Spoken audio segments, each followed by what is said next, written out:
देखो टॉपिक क्या चल रहा है, ट्रांसफार्मर चल रहा था अभी परिणामीतर।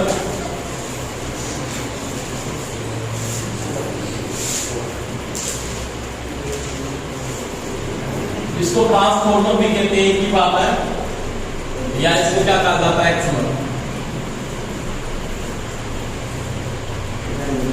इसके बारे में बात कर रही थी, परिणामीतर या ट्रांसफार्मर के बारे में पढ़ रहे थे।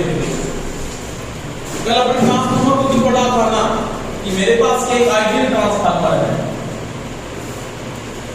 क्या है? Ideal transformer. इसके बारे में कल बात की थी कि आइडियल ट्रांसफार्मर में क्या कंडीशन पाई जाती है और क्या नहीं पाई जाती, वो कल पढ़ लिया था अपने। उसके बाद में अगर बात करता हूं कि आइडियल ट्रांसफार्मर अगर नहीं है तो वो सीधा क्या होगा, ट्रांसफार्मर होगा। क्या होगा? ट्रांसफार्मर। आइडियल का मतलब सभी को पता था कि मेरे पास ट्रांसफार्मर सीधा है ना, ये अगर वो आइडियल होता, जैसे सिंपल सी बात मैंने की, जैसे मेरे पास एक ट्रांसफार्मर है ये वाला, आप ये यूज कर रहे हो, एक वाइंडिंग इसकी आप ये यूज कर रहे हो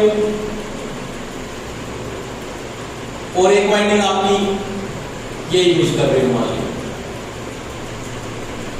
समझ में आ गई सभी? अगर मैंने कल बात की थी ट्रांसफार्मर आपके पास, अगर आप आइडियल ट्रांसफार्मर को यूज करें, अगर आपके पास आदर्श ट्रांसफार्मर है तो इसकी वाइंडिंग का जो डिस्टेंस होता है वो कितना होता है, शून्य होता है। ये आपकी जो वाइंडिंग का डिस्टेंस है वो कितना होता है, शून्य होता है। और ये जो ट्रांसफार्मर होता है इसकी जो कुंडली होती है वो आदर्श प्रेरकताओं से बनी होती है, शुद्ध प्रेरकताओं से बनती है। इसमें अपने कल कई कंडीशन पढ़ी थी इसकी। अब मान लीजिए आइडियल ट्रांसफार्मर नहीं है तो ये सीधा क्या लिखेगा, ट्रांसफार्मर है मान लिया। और ये वाइंडिंग सभी को पता है, जो सप्लाई के साथ यहाँ पे जो वाइंडिंग जुड़ी हुई है आपकी, वो आपके पास कौन सी वाइंडिंग है, इसकी प्राइमरी है। तो ये मैंने बोला इसकी प्राइमरी है, इसको मैंने फेस और न्यूट्रल की सप्लाई दे दी है। और ये इसकी सेकेंडरी वाइंडिंग है, जिसको मैंने यहाँ से क्या रखा है, ओपन रखा है। क्या रखा है? ओपन। अब देखो कहने का मतलब ये है, अगर ये आदर्श होगा ओनली फॉर इस वाइंडिंग में किसका मान पाया जाता, प्रेरकताओं का मान पाया जाता। अब मेरे पास यहाँ पे जो धारा फ्लो होगी ना, यहां से धारा तो फ्लो होगी, इस धारा को मैंने क्या बोला था, इसको बोला था मैंने IM। क्या बोला था? IM। IM क्या होता है? ये होता है मैग्नेटाइजिंग करंट होता है। क्या बोलते हैं? मैग्नेटाइजिंग करंट होता है, इसको बोलते हैं चुंबकीय धारा। क्या बोलते हैं? ये आपके पास जो ये करंट फ्लो होगा ये मैग्नेटाइजिंग करंट है, इसको बोलते हैं चुंबकीय धारा, जो मैग्नेटिक फ्लक्स का निर्माण करेगी और कोर को क्या करेगी, संतृप्त करती है। बात समझ में आ गई सभी? अब मेरे पास जैसे ये धारा यहाँ पे फ्लो हुई, फ्लो होने के बाद ये वाइंडिंग शुद्ध प्रेरकताओं से नहीं बनी। इसके अंदर दो कंडीशन पाई गई। एक तो किसका मान पाया गया इसके अंदर, मान लिया इस वाइंडिंग के अंदर बात करें तो इसमें इंडक्टेंस का मान पाया गया, और एक इसके अंदर किसका मान पाया गया, मान लिया एक रेजिस्टेंस का मान भी पाया गया। यानी वाइंडिंग में किसका मान है, L का मान भी है और R का मान, इसका मतलब शुद्ध इंडक्टेंस तो है नहीं, ये आदर्श नहीं है। अगर अकेला आदर्श हो तो इसमें ओनली फॉर किसका मान पाया जाता है, L का मान होता है। आदर्श नहीं है तो इसमें L के साथ किसका मान पाया गया, R का मान पाया गया। बात समझ में आ गई सभी के यहाँ पे? अब देखो मेरे पास यहाँ पे दो धाराएं फ्लो होंगी, दो करंट फ्लो होंगे। दो करंट में एक तो क्या करेगा, मैग्नेटिक फ्लक्स को बनाएगा, एक क्या करेगा, पावर लॉस की पूर्ति करेगा। किसकी पूर्ति करेगा? पावर लॉस की। मैंने यहाँ पे आइगन को फ्लो किया, आइगन दो कंडीशन में फ्लो हो जाता है। जो पावर लॉस की फ्लो करेगा उसको क्या बोलते हैं, पढ़े कौन सा कंपोनेंट कहते हैं, वो आपका वाट घटक होता है, इसको IW से लिखा जाता है। वाट का मतलब वो शक्ति को क्या करता है, खपत करता है। और ये घटक कौन सा होता है, रिएक्टिव घटक होता है। कौन सा होता है? रिएक्टिव। इसको प्रति घाती घटक बोलते हैं, प्रति घाती शक्ति को खपत करता है। इंडक्टर सभी को पता होगा, क्योंकि इंडक्टर की जो पावर आती है वो क्या आती है, VI sin थीटा आती है, वो रिएक्टिव घटक को मेंटेन करता है। मैंने आपको करवाया एक टॉपिक ऐसी थ्योरी में आपने पढ़ा होगा, एक तो पढ़ा था PA अपरेंट पावर इक्वल को आपने पढ़ा था VI, एक आपने पढ़ा था PT ट्यूब पावर इसको बोलते हैं, आपने पढ़ा था VI cos थीटा, और एक आपने ये भी पढ़ा था PR रिएक्टिव पावर इक्वल को पढ़ा था VI sin थीटा। बात समझ में आ गई? तो ये मेरा क्या वाट घटक है और ये वाट बेस घटक बोला जाता है। ठीक है, सभी को पता है। अब यहाँ पे पावर लॉस कौन करेगा, तो पावर लॉस कौन करेगा, रेजिस्टेंस करेगा। इंडक्टर पावर लॉस करता है, इंडक्टर कभी पावर को लॉस नहीं करता। वो कौन सी पावर को लॉस करता है, वो रिएक्टिव घटक है। कौन सा? रिएक्टिव है। वो एसी को पैदा कर सकता है सेल्फ इंडक्शन के कारण। जो मैंने कल बात की थी इसमें क्या पैदा होगा, V1 जनरेट होगा। सभी को पता है इसके साथ सप्लाई फ्लो करो, यहाँ पे क्या पैदा होगा, आपके पास E1 पैदा होगा, यहाँ पे क्या पैदा होगा V2, यहाँ पे क्या मिलेगा मेरे को V2 मिलेगा। बात समझ में आ गई सभी को? तो वही बात है, अगर ये मेरे पास ट्रांसफार्मर पाया जाता है तो ट्रांसफार्मर सीधा है तो उसकी वाइंडिंग में जो वेस्टर्न है, ये जो वाइंडिंग आप यूज कर रहे हो, इस वेस्टर्न के अंदर L के मान के साथ L के मान के साथ किसका मान पाया जाता है, R का मान पाया जाता है। किसका मान पाया जाता है, R का मान। तो वो जो ट्रांसफार्मर उसको सीधा ट्रांसफार्मर लेंगे। अगर वो आइडियल ट्रांसफार्मर है या वो बोलता आपको बातें कर देता है कि आदर्श ट्रांसफार्मर आपके पास है, उसमें ओनली फॉर किसका मान पाया जाएगा, L का मान पाया जाएगा, R का मान नहीं पाया जाता। जो आपने कल पढ़ा, ठीक है। चलिए लिखो इसके अंदर, अगर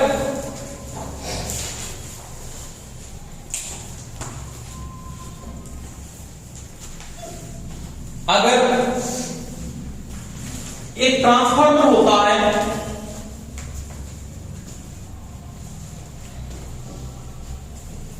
तो उसमें प्रेरितों के मान के साथ साथ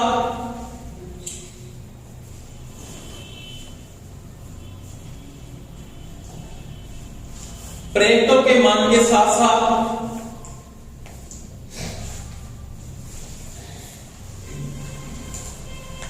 प्रतिरोध का मान भी पाया जाता है, तो वह आदर्श ट्रांसफार्मर नहीं कहलाता। तो वह आदर्श ट्रांसफार्मर नहीं कहलाता। यानी क्या कहता है, वह ट्रांसफार्मर जिसमें इंडक्टेंस के मान के साथ इसका मान पाया जाता है, R का मान पाया जाता है, वह एक आदर्श ट्रांसफार्मर नहीं कहलाता। आराम से बात देखो बोर्ड पे।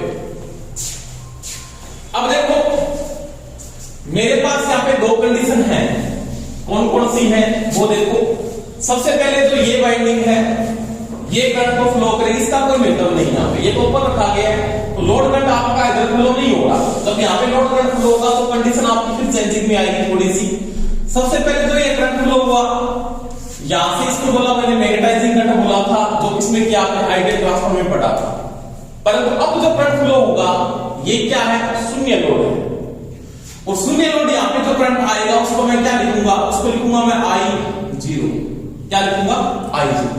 ये जो चीज मैं इसकी दिखा रहा हूं ना, ये किसकी दिखा रहा हूं, वाइंडिंग की दिखा रहा हूं। किसकी दिखा रहा हूं, वाइंडिंग की दिखा रहा हूं। I0 का मतलब यहां पे क्या है, I0 का मतलब होता है शून्य भार धारा।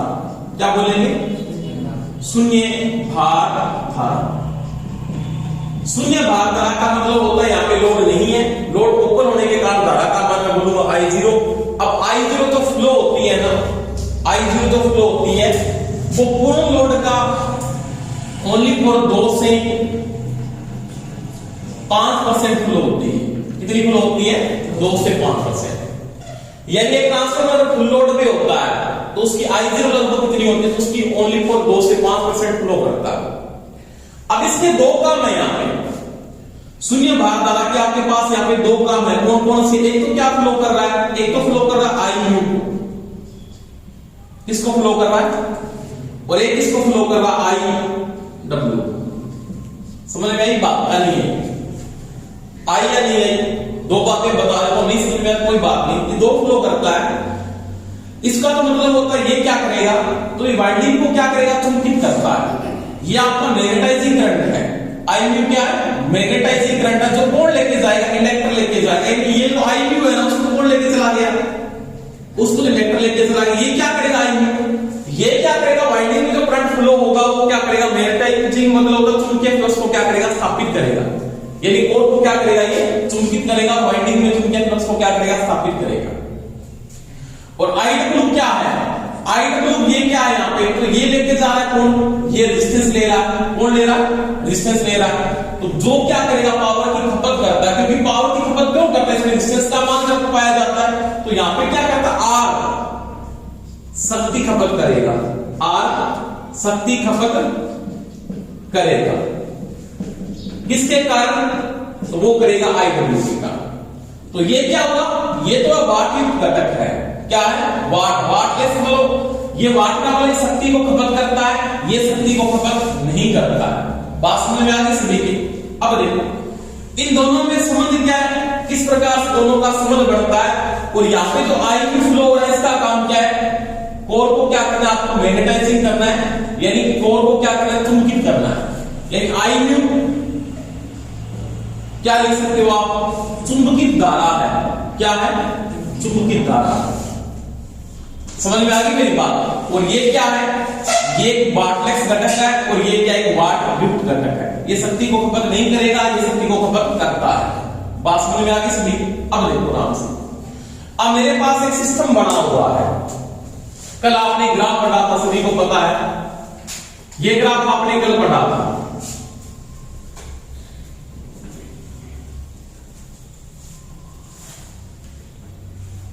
इस प्रकार से पढ़ा था। यहां पे मैंने एक बात लिखी थी कि यहां पे वोल्टेज कौन सी आपके पास, V1 है। कौन सी है, V1 के साथ E1 और E2 180 डिग्री एंटी फेज होते हैं। जो मैंने कल समझा दिया था आपको फुल लोड के अंदर, आपको आदर्श ट्रांसफार्मर मैंने कल आपको समझाया था कि ट्रांसफार्मर है उसका V1 और E1 और E2 दोनों के बीच में 180 डिग्री एंटी फेज का डिफरेंस होता है। कैसे होता है मैंने कल बातें आपको करवा दी, समझ में आ गई बात? ये ग्राफ कल आपने पढ़ लिया था। अब एक बात देखो, यहां पे इसके बराबर मैंने एक बात ये भी लिखी थी, क्या लिखा था, V2 भी लिखा था। ये तब होता है जब क्या होता है, ये आदर्श E2 बराबर V2 नहीं लिखा जा सकता क्योंकि अब ये आदर्श नहीं है। अगर ये आदर्श होता तो मैं लिख सकता हूं E2 V2, पर तो भी अपने पास यहाँ पे ओपन सर्किट है, ओपन सर्किट वोल्टेज अपने को क्या बताएगा, सेम बताए, इतनी वोल्टेज बताता, मेरे को पता है, ये भी आपने पढ़ा होगा। एक बैटरी को बिना लोड अगर वोल्टमीटर को जोड़ा जाता है वो क्या पढ़ता है, वो ईएमएफ पढ़ता है। क्या पढ़ता है, ईएमएफ पढ़ता है। समझो, पता है सभी को? क्या नहीं पता? एक बैटरी है मेरे पास, मान लिया ये वाली, अगर इसके बिना बाहर आप वोल्टमीटर लगाते हैं, वोल्टमीटर क्या पढ़ेगा, ईएमएफ पढ़ता है, और लोड के साथ क्या पढ़ता है, विभक्तर पढ़ता है। समझ में आ गई बात? देखो यहाँ पे इन दोनों के बीच में क्या है, 180 डिग्री एंटी फेज का डिफरेंस। अब एक बात दिमाग में देखनी है अपने को, यहाँ पे सबसे पहले आई म्यू V1 यहाँ पे है ना आपका, यहाँ पे कौन सा है, यहाँ पे V2, यहाँ पे कौन सा है, E2, और यहाँ पे कौन सा E1। समझ में आ गई सभी? अब V1 के साथ आई म्यू का एंगल क्या होगा, आपको ये देखना सबसे पहले। V1 के साथ आई म्यू का एंगल होगा क्या, एक शुद्ध इंडक्टर के अंदर क्या होता है, धारा 90 डिग्री पिछड़ जाती है, वोल्टेज 90 डिग्री क्या होती है, आगे होती है। आई म्यू यहां पे आएगा, यहां पे आएगा, आई म्यू कहां पे आएगा आपका, यहां पे आएगा। यहां पे क्या होगा आपका, आई म्यू होगा। समझ में आ रही है बात? क्यों? एक शुद्ध इंडक्टर के अंदर धारा 90 डिग्री बस का भी होती है, वोल्टेज 90 डिग्री की होती है। अब ये समझ बता रहा है V1 कौन सा सप्लाई वोल्टेज है, सप्लाई वोल्टेज के साथ जो आई म्यू का एंगल है वो 90 डिग्री आई म्यू पिछड़ रही है, और वोल्टेज क्या आपकी आगे है। कोई दिक्कत है यहाँ? नहीं। अब देखो इसके साथ मेरा एक एंगल और बढ़ रहा है, किसका, आई डब्ल्यू का। ये वास्तविक घटक है मेरे पास। अब ये जो आई डब्ल्यू है ना, ये क्या करता है, आपके पास वोल्टेज के साथ क्या होता है, इन फेज होता है। क्योंकि आपको पता होगा, मैं लिख देता हूं यहाँ पे, नहीं पता किसी को तो, शुद्ध इंडक्टर मेरे पास अगर होता है, शुद्ध प्रेरकत्व है, मैंने दोनों को अलग अलग कर लिया है। शुद्ध प्रेरकत्व के अंदर धारा आई 90 डिग्री पिछड़ती है, किससे, वोल्टेज से। और अगर शुद्ध रेजिस्टिव लोड आपके पास है तो धारा वह वोल्टेज क्या होते हैं जी, इन फेज होते हैं। क्या होते हैं, तो वोल्टेज कहां पे, यहां पे, उसके साथ ही क्या होगा, धारा कौन सी, आई। समझ में आ गई? ये वोल्टेज इस धारा के साथ क्या इन फेज है, इस वोल्टेज से आई म्यू पिछड़ जाता है, आई म्यू EB1 EB2 से क्या होता है, आगे होता है। ये चीज भी आपको ध्यान रखना है। इन सभी के बीच में एंगल क्या बन रहा है वो पता होना चाहिए। यहाँ पे आई म्यू है वो EB1 EB2 या E1 E2 बोल सकते हो, एक ही बात है, क्योंकि माइकल फारेडे से E1 बोला जाता है और लेंस के नियम से क्या बोलते हैं, EB1 और EB2 बोल सकते हो। ये भी लिखा जा सकता है EB1 और EB2, कोई दिक्कत है किसी की नहीं। इनसे ये पिछड़ते हैं दोनों के दोनों, और ये आई म्यू क्या होता है, आगे होता है, और यहाँ पे दोनों के बीच में प्रेडिफरेंस मैंने आपको बता दिया। अब देखो दोनों के बीच में बात कर रहे हैं अपने, तो दो तीन बातें पूछेगा वो यहाँ पे। पहला प्रश्न तो वो आपको ये पूछ सकता है कि आपके पास जो एक तो कौन सा आईयू है जो क्या है बार्टलेस घटक है, कौन सा है बार्टलेस घटक, और ये क्या है बार्ट घटक है। दोनों के बीच में कलांतर होता है, दोनों के बीच में कलांतर 90 डिग्री का होता है। कितने डिग्री का होता है, यानी आईयू और आईडब्ल्यू के बीच में जो कला अंतर होता है वो कितने डिग्री का होता है 90 डिग्री का होता है। बात समझ में आती सभी।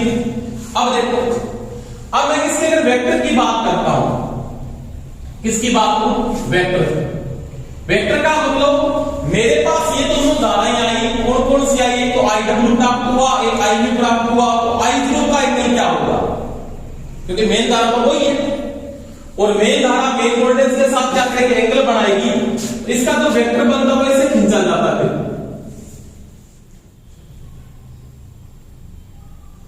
ये इसके साथ संपर्क करेगा,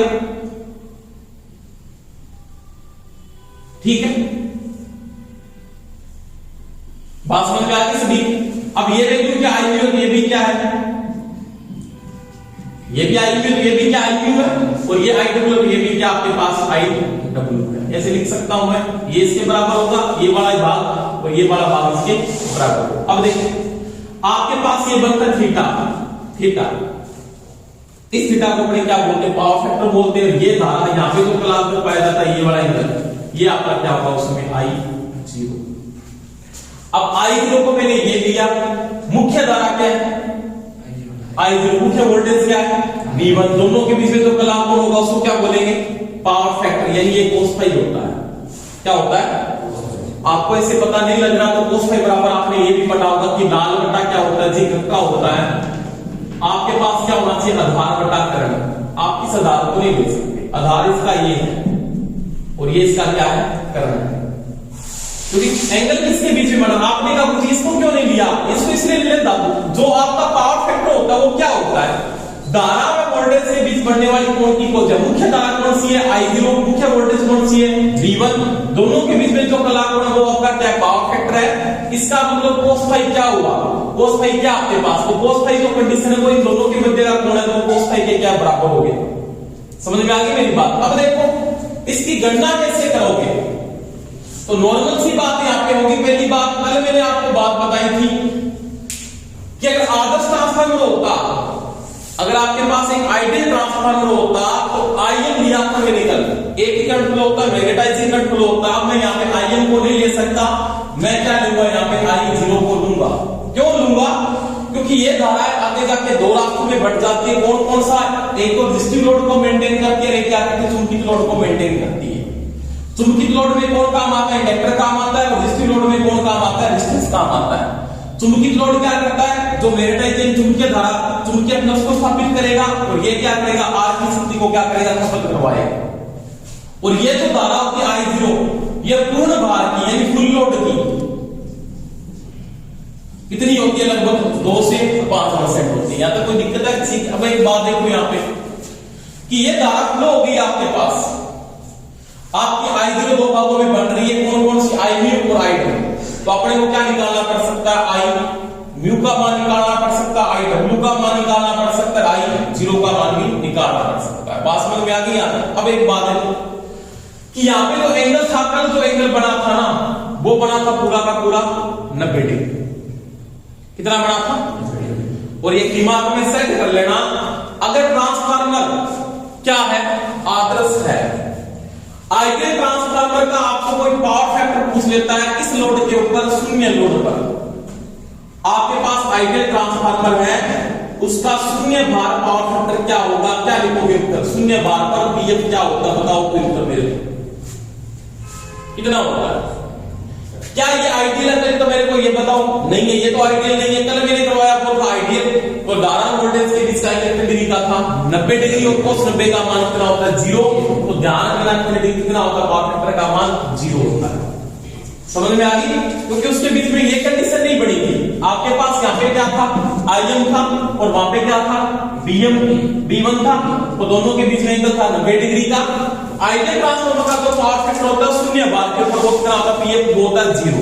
अब देखो, अब ये जो धारा है ना, ये धारा ये न तो 90 पिछड़ी है, 90 पिछड़ी है, 90 से तो कम एंगल है और 0 से क्या ज्यादा है। तो लगभग आपको एक चीज का ध्यान रखना है यहाँ पे, अगर ट्रांसफार्मर आइडियल नहीं है, अगर आपके पास ये आइडियल ट्रांसफार्मर नहीं है, यानी आदर्श ट्रांसफार्मर नहीं है, यानी सीधा क्या बोलेगा फिर वो ट्रांसफार्मर है। अगर वो आइडियल नहीं है तो वो क्या ट्रांसफार्मर है, सीधा ही बोलेगा। आपको बोलेगा ये बोला चालक है तो आप बोलोगे चालक में डिस्टेंस का मान पाया जाता है। अगर आदर्श चालक है तो डिस्टेंस का मान नहीं पाया जाता, तो सीधा ट्रांसफार्मर है ना, इसका मतलब आदर्श ट्रांसफार्मर तो वो नहीं है, इसका मतलब ट्रांसफार्मर है। उस समय धारा आपकी लगभग 75 डिग्री पक्षगामी होती है। कितनी होती है? 75 डिग्री के लगभग पक्षगामी होते हैं। 75 से 80 डिग्री का लगभग एंगल बनता है। तो नॉर्मल अपने को जो एंगल लेके चलना 90 डिग्री का आता है, 75 डिग्री धारा क्या होती है? पिछड़ जाती है किससे? मुख्य वोल्टेज से। यानी आप ये बोल सकते हो कि V1 व I0 के मध्य कला कोण लगभग 75 डिग्री होगा। कितना होगा? 75 डिग्री। उस एंगल के साथ धारा क्या होगी? पिछड़ेगी और वोल्टेज क्या होगी? आगे। यहां तक कोई दिक्कत है किसी के? इतना एक बार नोट आगे बात करूंगा। वैसे जिसको अपने ये भी लिख सकते हैं 75 डिग्री को क्या लिख सकते हो? लेस देन 90 डिग्री, कि 90 डिग्री से क्या होगा? कम होगा। चला कितना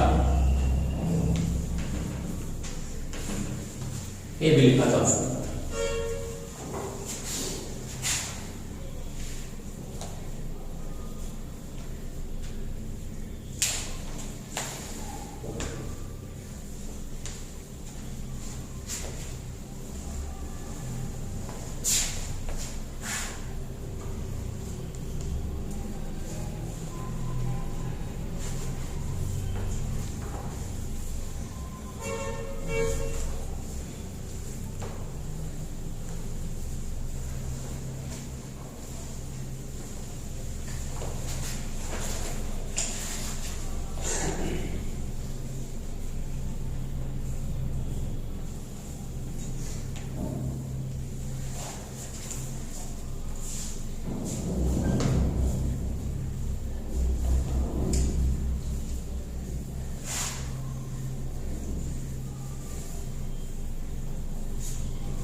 इसको क्या बोलते हैं?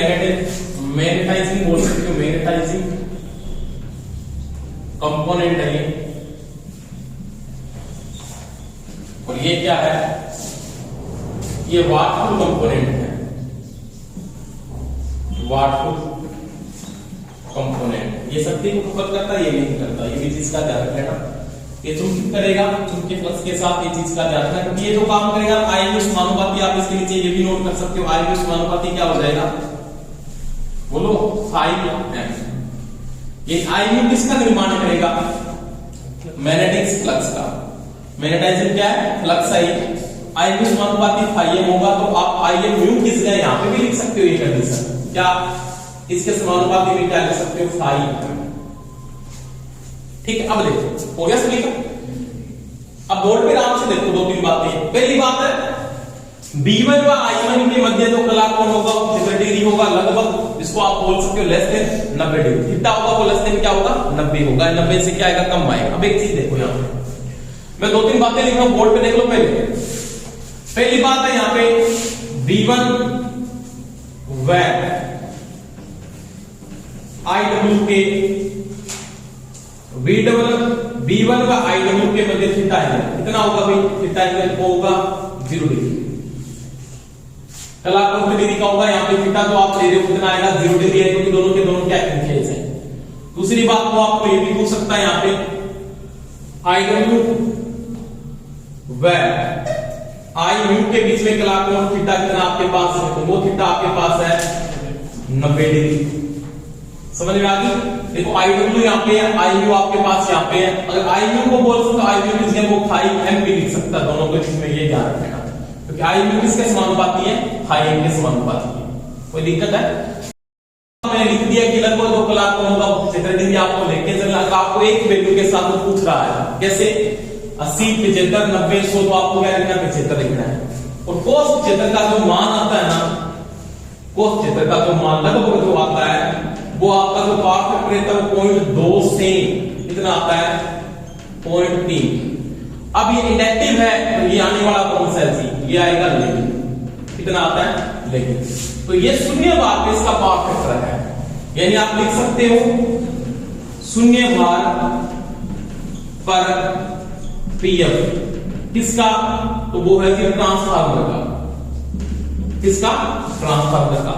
अगर ये ट्रांसफार्मर मेरे पास कौन सा होता तो आदर्श बोलता कि आदर्श ट्रांसफार्मर का पीएफ किस भार पर, शून्य भार पर, शून्य भार पर आप क्या लिखते भाई, 0 होता। एंगल मैंने आपको लिखा दिया है, एंगल बोला था नहीं। अगर इसका कलाक कोण पूछ लेता है तो इसका जो कलाक कोण होगा वो कितने डिग्री का होगा, वो होगा जी पूरा का पूरा 90 डिग्री। और ये कौन सा आने वाला है, ये आने वाला है देखो, ये चीज का ध्यान, ये बहुत इंपॉर्टेंट क्वेश्चन है, इसमें क्वेश्चन आएगा, कंफर्म बात है। इसमें कहीं से ग्राफ में क्वेश्चन पूछ सकता है, वो आइडियल का पूछ रहा है या वो आइडियल नहीं है उसका भी वो पूछ सकता है, कोई दिक्कत है यहाँ?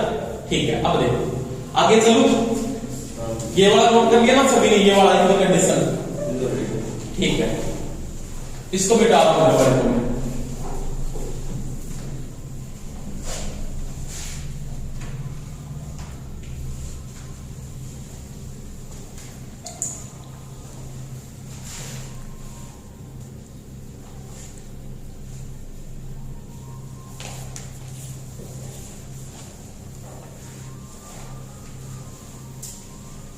चलिए आगे,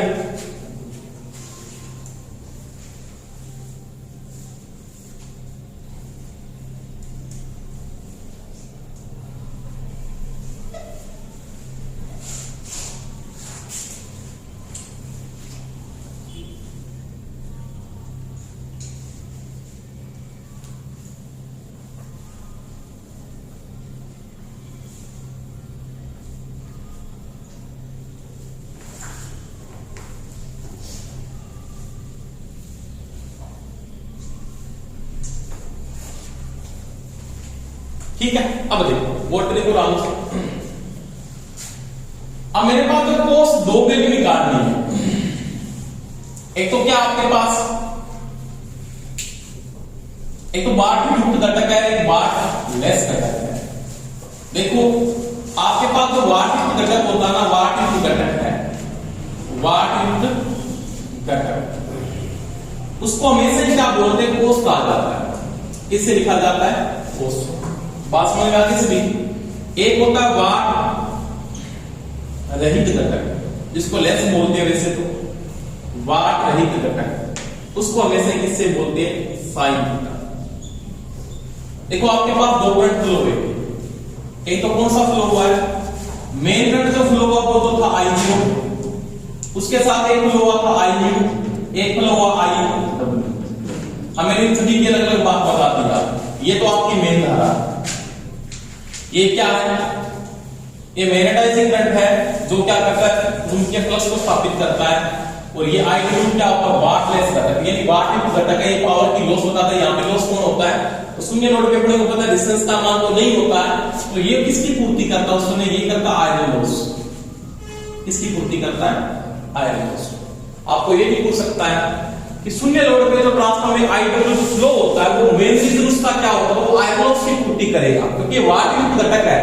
और यहाँ पे जो पावर लॉस हो रही है शून्य लोड के ऊपर, क्योंकि लोड में मेंटेन नहीं हो रहा, तो ये तो करंट इतना ही लेगा जितनी अपनी पावर की पूर्ति कर सके। तो ये जो करंट ले रहा है IW, वो क्या कर रहा है, कोर में जो आयरन लॉस हो रहा है, क्योंकि शून्य लोड पे आयरन लॉस ही होता है ट्रांसफार्मर में। समझ में आ गई मेरी बात? और वो किसकी पूर्ति करेगा, आयरन लॉस की पूर्ति करेगा, या लोड की क्या करता है पूर्ति का, इसके दो भाग है एडिकेट व हिस्टैरिसीस, तो आगे जाके पढ़ेंगे। अब देखो आपने भी मैंने बात क्या पे लिखी थी कि लाभ बटा क्या होता है, कक्का होता है, पढ़ा कि नहीं पढ़ा, पढ़ा।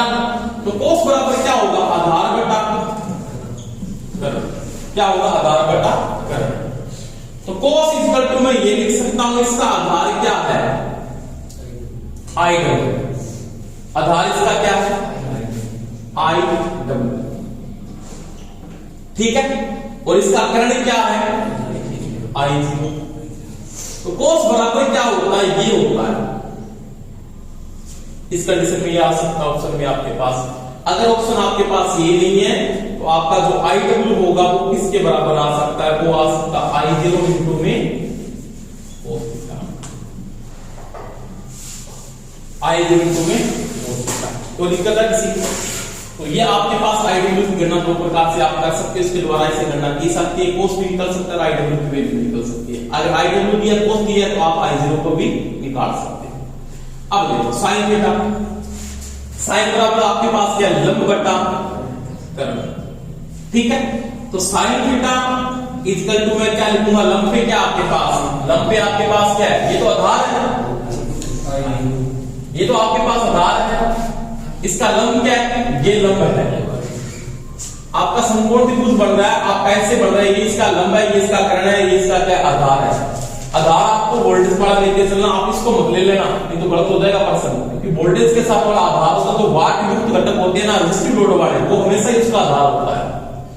तो ये इसका क्या लंब है, ये इसका क्या कर्ण है। तो लंब क्या आपके पास, देखो लंब आपके पास है आई म्यू, क्या है, और आपके पास कर्ण क्या है, आई जीरो। इसको आगे जैसे हल करोगे एक कंडीशन पे, पहली कंडीशन तो आपके पास ये होती है कि साइन जो आपके पास रिएक्टिव घटक आ रहा है, इसका जो रिएक्टिव घटक आ रहा है वो किसके बराबर है, तो आई म्यू बटा आई जीरो के बराबर, ये इसका रिएक्टिव घटक होगा। अब इसकी जो गणना करोगे आपको क्या निकालना, फिर आई म्यू निकालना है, तो आई म्यू बराबर क्या हो जाएगा, आई जीरो इंटू में साइन, तो ये इसका रिएक्टिव घटक हो जाएगा। समझ में आती दोनों बातें, वो उसी से बढ़ रहा है, तो दोनों कंडीशन आपके पास ये हो।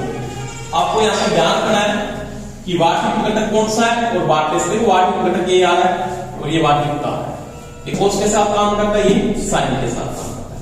ये रिएक्टिव घटक माना जाता है और ये ट्यूब घटक है, तो एक्टिव कंपोनेंट के नाम से भी जाना जाता है, तो काम करेगा हमेशा, ये नोट करो।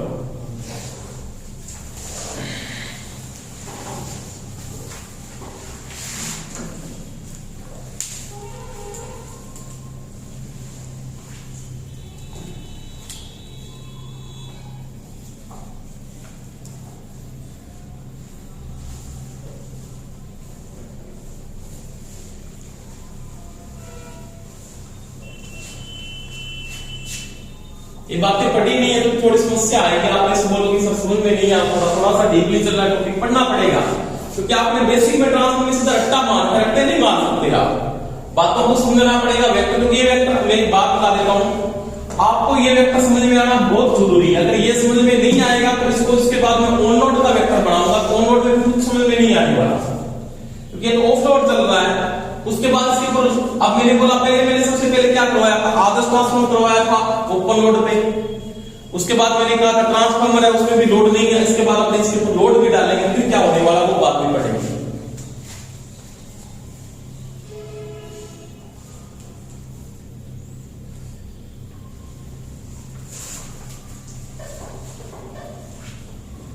आगे चलूं, बोलो, ठीक है।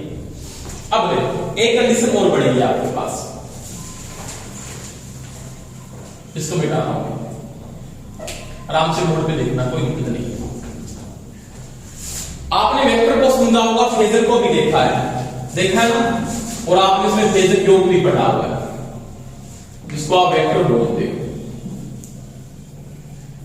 वेक्टर या फेजर में तीनों राशियों का आपस में संबंध है। इन तीन का एक तो आपके पास है जी यहाँ पे आई जीरो, एक आपके पास है आई यू और एक आपके पास है आई डब्ल्यू। इन दोनों में से आपको एक चीज दी हो तो आपको एक चीज निकालनी पड़ सकती है। ये तो क्या है, जब साइन और कोस का मान दिया हो तो अपने निकाल सकते किसी को भी, इनमें से वैल्यू निकलेगी। तो अब अगर अपने को I0 निकालना पड़े, ये दोनों का मान ले, तो अपने को वेक्टर लेके आना। वेक्टर में सभी को पता है, आपके पास आपने पढ़ा होगा कर्ण स्क्वायर बराबर लाभ स्क्वायर प्लस में क्या होता है लंब स्क्वायर होता है, ये पता सभी ने। आपके पास वेक्टर में क्या होगा, यहाँ पे होगा I0 इसका वेक्टर, बराबर में क्या होगा, आधार क्या है I2 का वेक्टर, प्लस में क्या होगा I म्यू का वेक्टर। मैंने आपको बताया है ऐसे फॉर्मूला पूरा डीपली समझाया कि पैरेलल सर्किट के अंदर कौन सा योग होता है, वेक्टर योग भी होता है, धारा का होता है, ये पढ़ा आपने अच्छी तरह से। वेक्टर का मतलब ये इसका कर्ण है, बिल्कुल ये इसका कर्ण है, और ये इसका क्या है आधार है, और ये इसका क्या है लंब है। आपने ये भी पढ़ा है कर्ण स्क्वायर बराबर आधार स्क्वायर प्लस में क्या होगा लंब स्क्वायर। ठीक है, अब I0 इक्वल टू फिर क्या हो जाएगा, तो ये हो जाएगा I डब्ल्यू की स्क्वायर, इसको बोल सकते हैं I म्यू स्क्वायर, इसका क्या हो जाएगा रूट होगा। अगर दो का मान दिया है, तीसरे का मान निकाल सकते हो, ये इसके बराबर है तो आप इसमें ये भी लिख सकते हो I डब्ल्यू बराबर क्या हो जाएगा, तो ये हो जाएगा I0 की स्क्वायर माइनस क्या होगा I म्यू की स्क्वायर का रूट, ये हो जाएगा।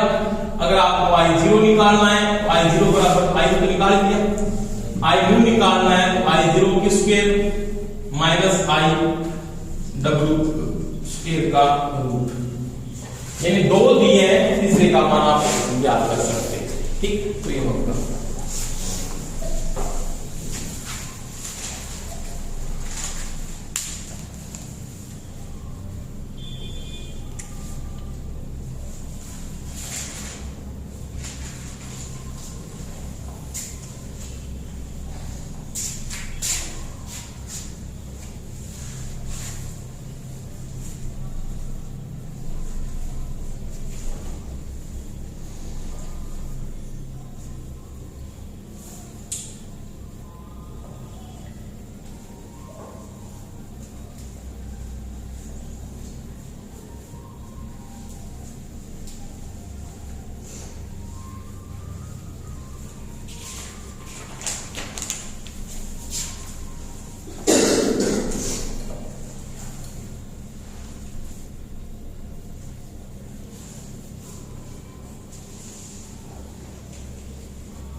हो गया सभी का। तो ये तो था भाई शून्य लोड पे, शून्य लोड पे आपने पढ़ा आइडियल ट्रांसफॉर्मर को पढ़ लिया था, और ये सीधा आपके पास ट्रांसफार्मर है। दोनों को मैंने कल समझा दिया आपको। इसमें आपको पावर फैक्टर के बारे में ध्यान रखना है, तीनों के बीच में संबंध क्या वो ध्यान रखना है। अब लिखो आइडियल ट्रांसफार्मर ऑन लोड पढ़ेंगे।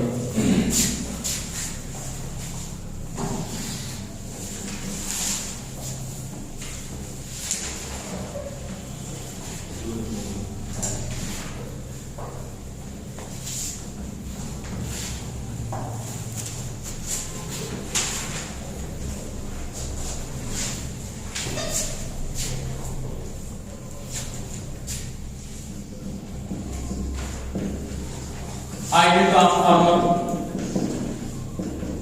On load. ठीक है, पहले क्या था ये बिना था, देखो इसको थोड़ा सा पहले। जब एक आदर्श ट्रांसफार्मर पर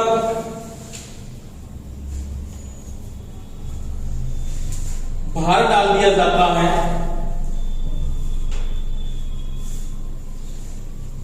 तो उस अवस्था में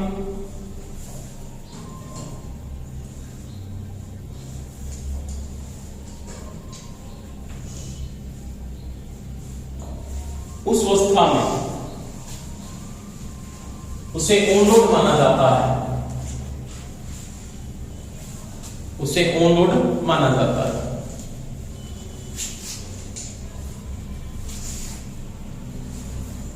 देखो भाई क्या होने वाला है,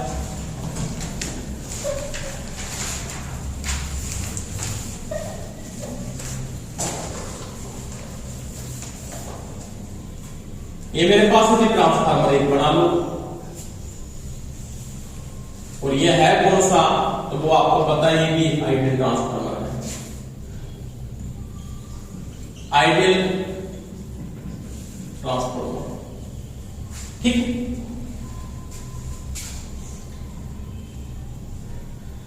ये सेकेंडरी वाइंडिंग है इसकी, और यहां पे ये मान लिया ऑन लोड है, क्या है ऑन लोड, इन आरएल लगाए इसका मतलब ऑन लोड है।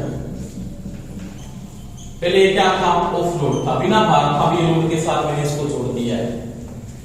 यहाँ पे सप्लाई वोल्टेज आपने दे रखा है 600 वोल्ट की सप्लाई यहाँ पे है, और यहाँ पे आपने दे रखा है G-V1, क्या दे रखा है V1।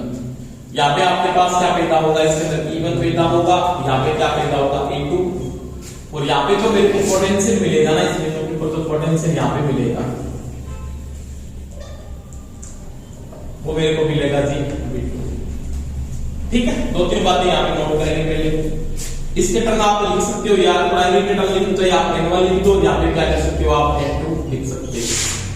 N2 का मतलब सेकेंडरी वाइंडिंग के टर्म होते हैं हमेशा ही, इसको सेकेंडरी वाइंडिंग के टर्म लिख दो, चाहे तो आप और चाहे लिख दो प्राइमरी वाइंडिंग, इसको ऐसे भी लिखा जाता है, बहुत बार NP लिखा जाता है, और इसको क्या लिखा जाता है ऐसे लिखा जाता है। इन दोनों में कोई अंतर नहीं, दोनों एक ही बात है, चाहे तो आप ये लिख दो चाहे आप ये लिख दो, समझ में आई मेरी बात। अब देखो यहाँ पे करंट फ्लो होगा IM,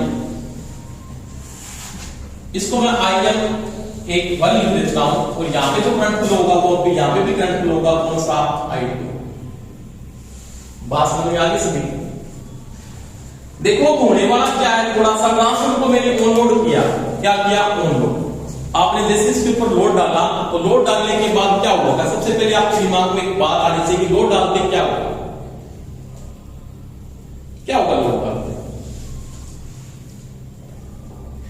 एक ट्रांसफार्मर पहले बिना लोड था ना, तो मैंने कहा यहाँ पे करंट फ्लो हो रहा था IM, आदर्श ट्रांसफार्मर के, उसका काम ओनली फॉर IM का एक ही काम था कि क्या करना है, कोर को मैग्नेटाइजिंग करना है, या चुंबकीय फ्लक्स को क्या करना है, स्थापित करना है।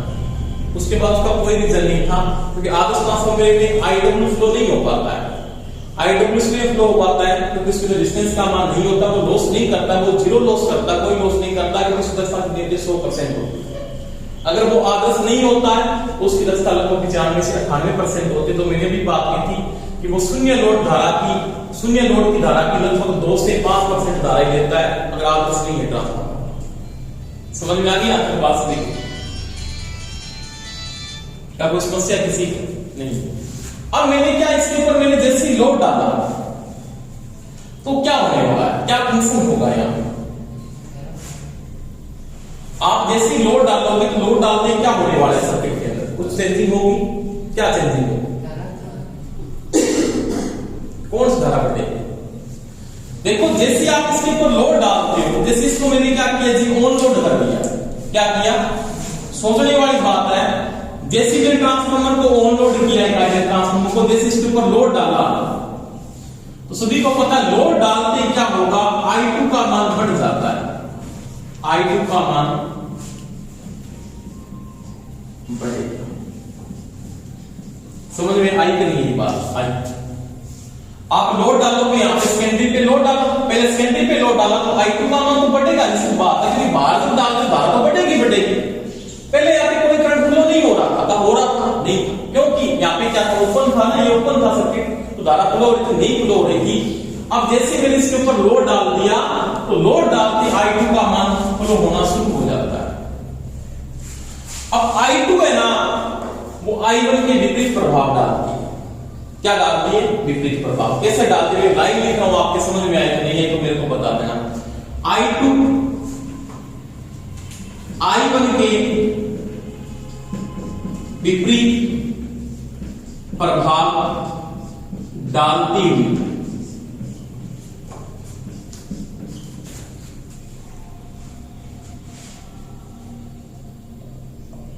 I1 को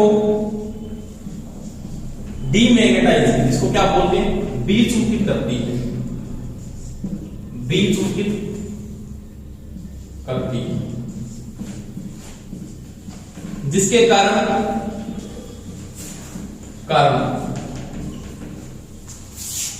I1 का मान का मान रिड्यूस होता है। रिड्यूस का मतलब क्या होता है? कम होता है।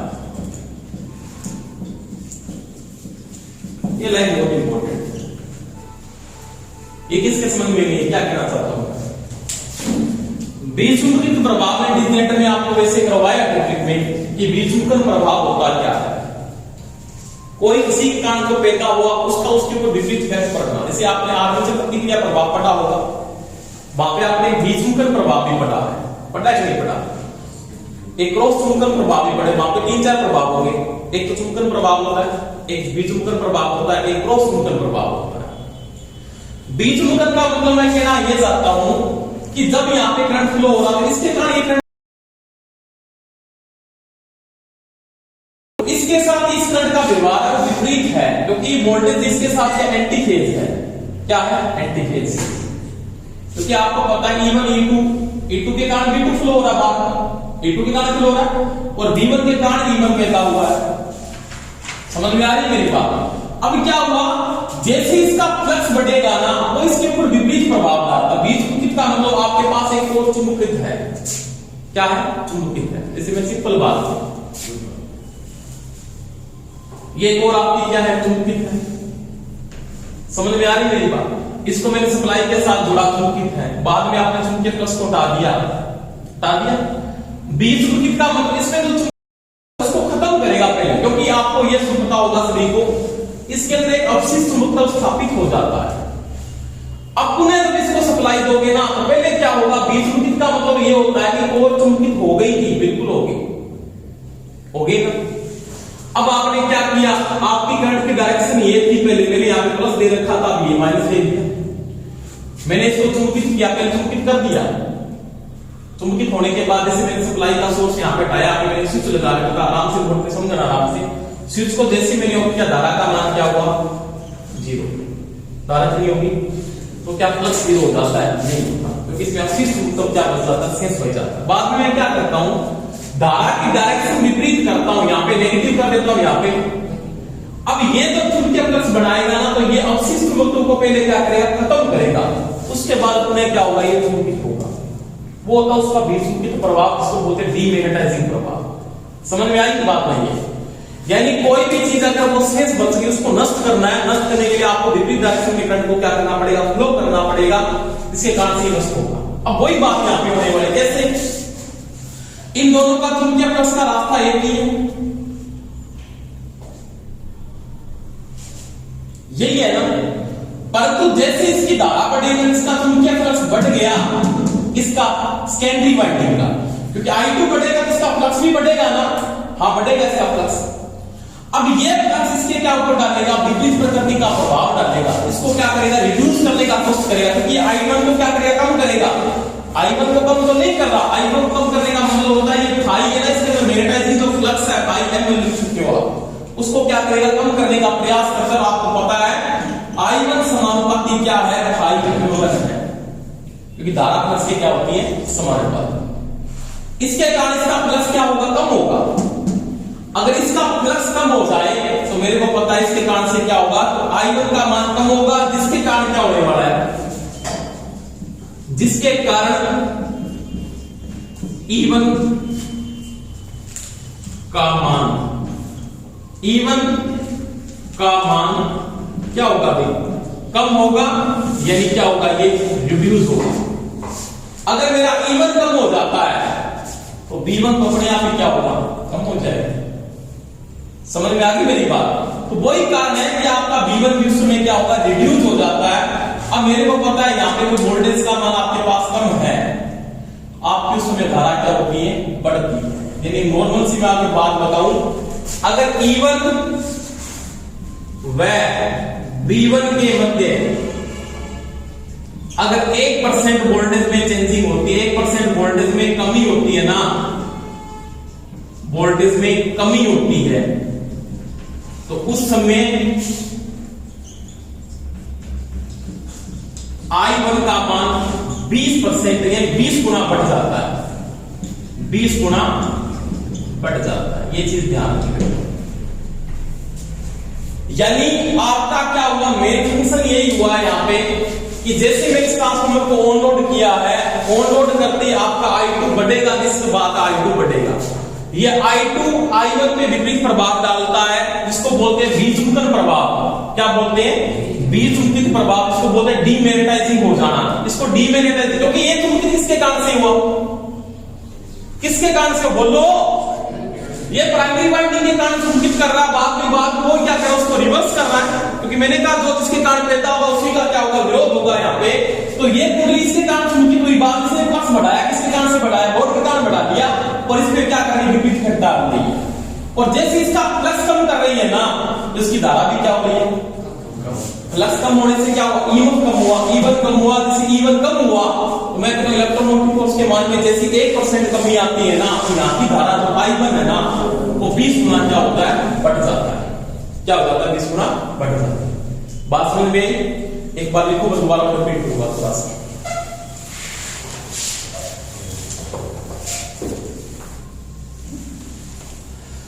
जब एक आदर्श ट्रांसफार्मर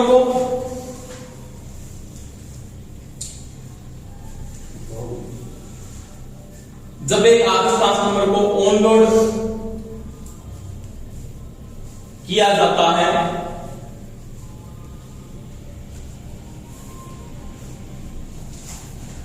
तो I2 I1 के विपरीत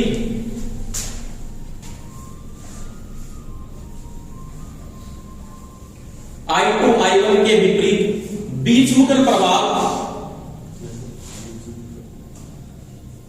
I2 I1 के विपरीत बीजमुखर प्रभाव या डीमैग्नेटाइजिंग, लिखना डीमैग्नेटाइजिंग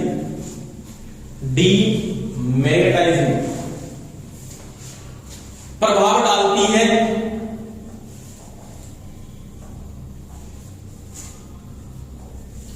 जिसके कारण I1 रिड्यूस होता है। रिड्यूस का मतलब I1 क्या होता है, कम होता है।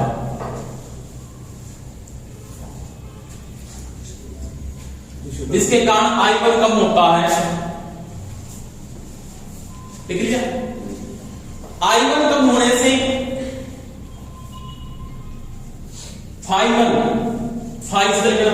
फ्लक्स,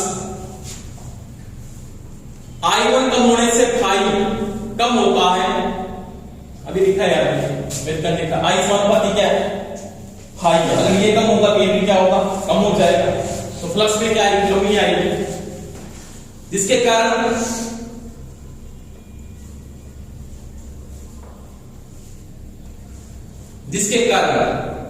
B1 व E1 के मान में, B1 व E1 के मान में, मैंने यहां पे लिखा है B1 व E1 के मान में लगभग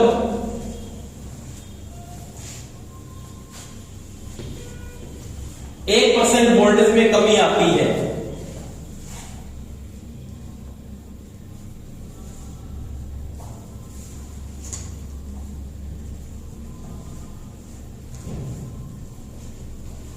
जिसके कारण I1 लगभग 20 गुना बढ़ जाता है। यानी 1% अगर वोल्टेज में कमी हुई ना, तो धारा के मान में 20% गुना क्या होगी, वृद्धि होगी।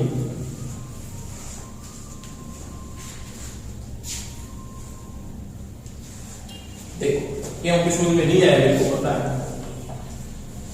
थोड़ा सा मैं रिपीट कर रहा हूं, दोबारा बोर्ड पे आराम से देखना। होने वाला क्या फंक्शन था, क्यों बीमारी है। सबसे पहले हुआ क्या है, ये कहता I2 के कारण I1 कम हुआ है, I1 कम हुआ, ये रिड्यूस हुआ है।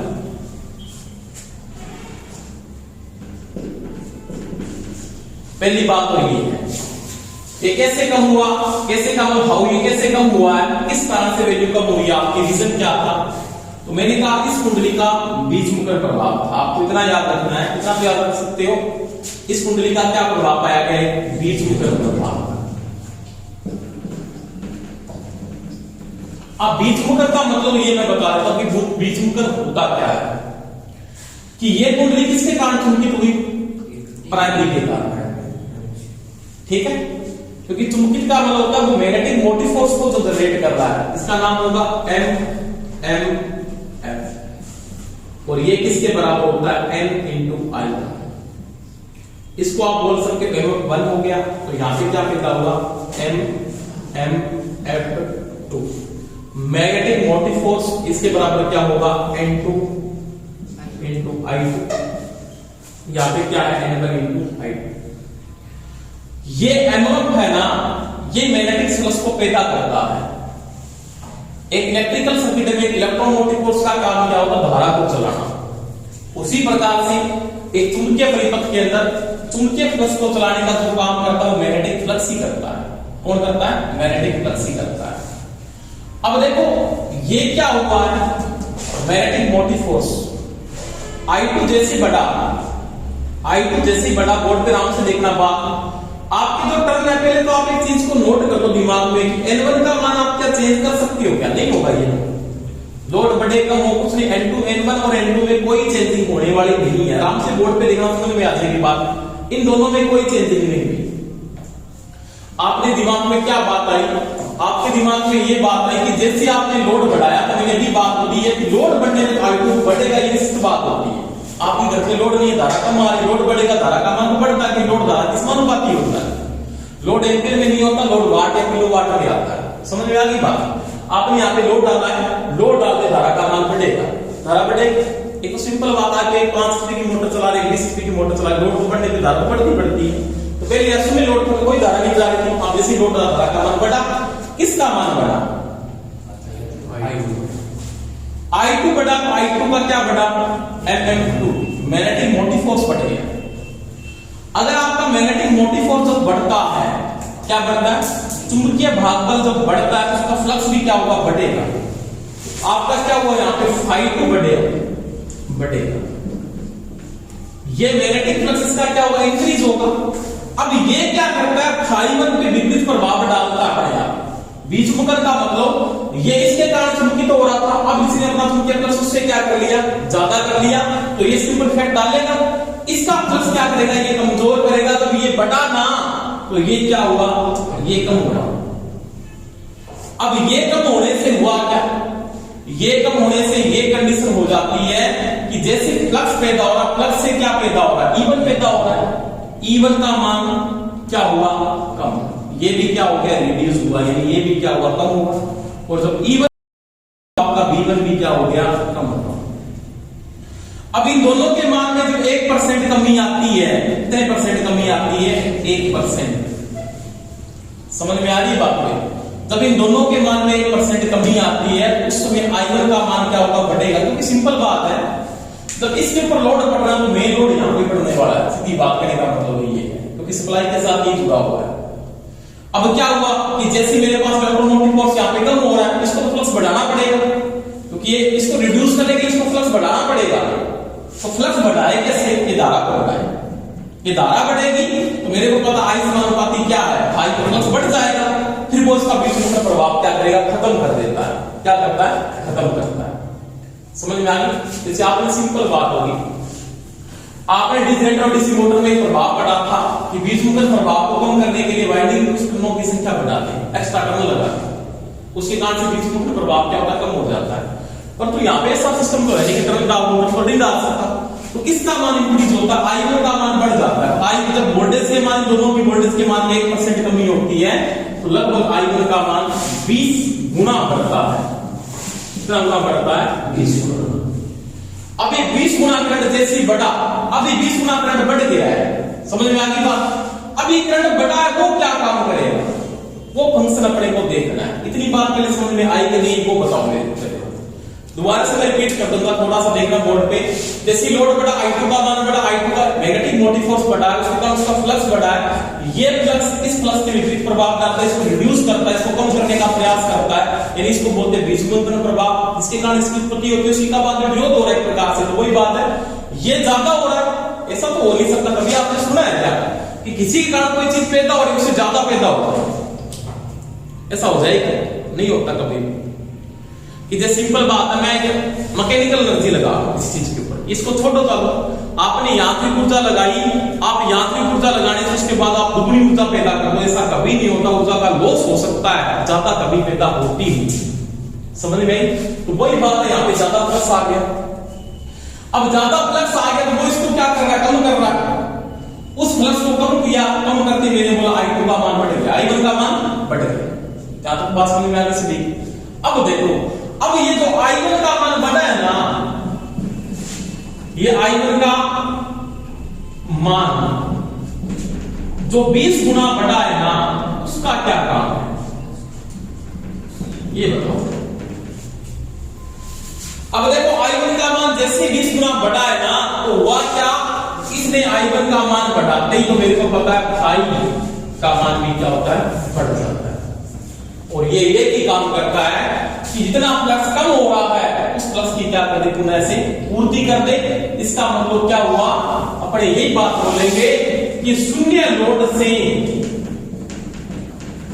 फुल लोड तक, फुल लोड तक ट्रांसफार्मर का फ्लक्स नहीं बदलता।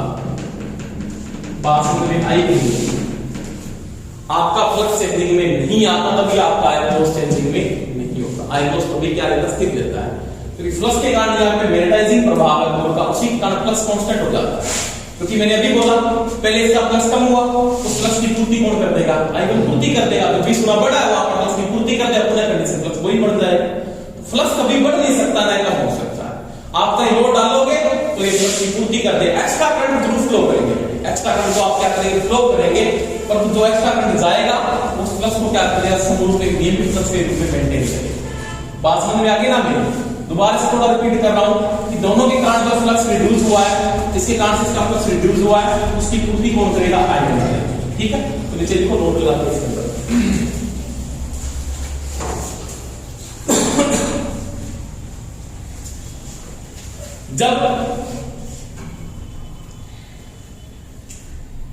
जब I1 के मान में 20 गुना कमी होती है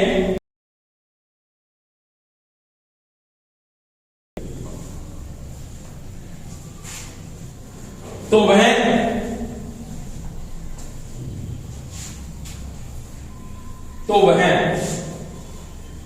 पुनः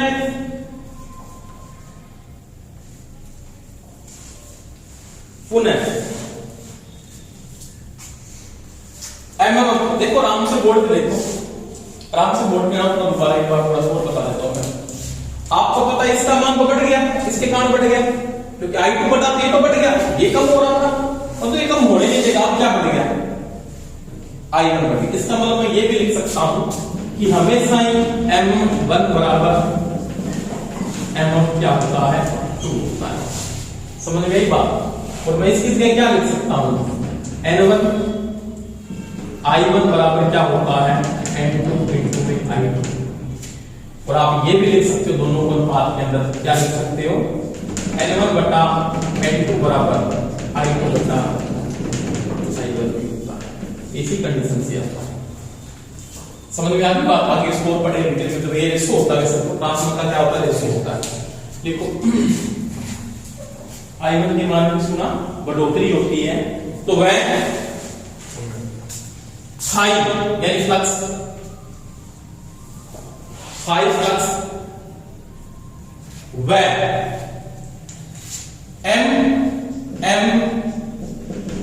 F1 के मान में बढ़ोतरी कर देता है,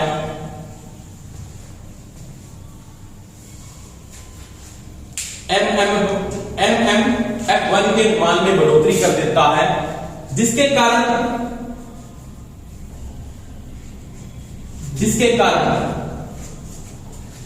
MM1 बराबर MM2 हो जाता है। सामने लिखा बनेगा MM1 बराबर MM2 हो जाता है।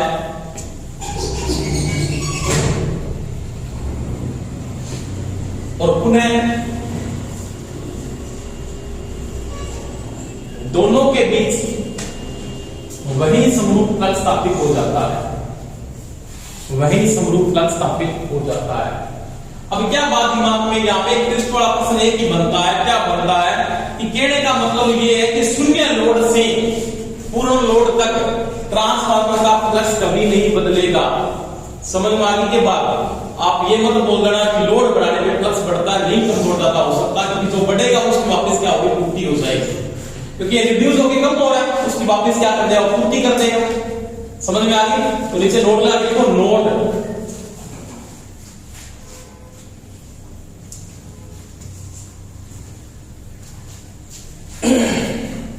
एक ट्रांसफार्मर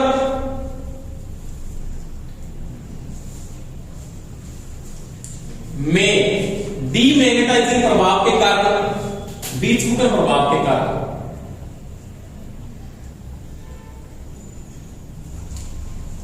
डीमैग्नेटाइजिंग प्रभाव के कारण शून्य लोड से पूर्ण लोड तक, शून्य लोड से पूर्ण लोड तक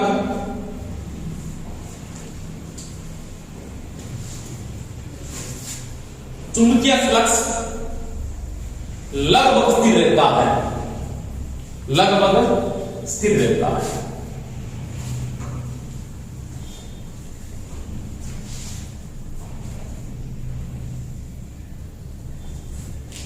ठीक है, तो ये तो आपका ट्रांसफार्मर कौन सा था भाई, ऑन लोड कौन सा ट्रांसफार्मर था, तो ये था आइडियल ट्रांसफार्मर। इसके बाद अपने अगला टॉपिक में पढ़ेंगे कौन सा ट्रांसफार्मर होगा, सीधा ट्रांसफार्मर क्या पढ़ेंगे, ऑन लोड।